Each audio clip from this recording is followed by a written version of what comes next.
Sen yemin et sus. Ya sen dayak mı istiyorsun be?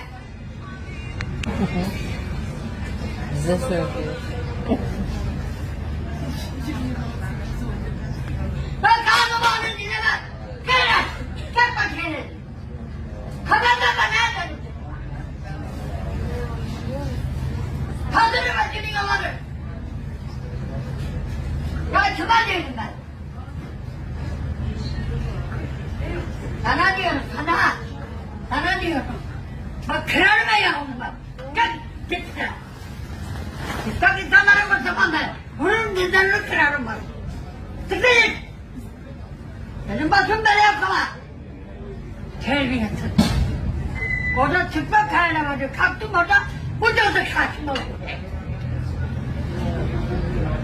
Kafana ne? Vallahi bunu. Beni mezur etme.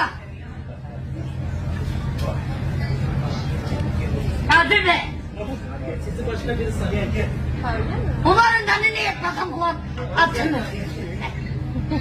Milleti yenmeden soğuyacak kadar. Sen yemin et soğuk.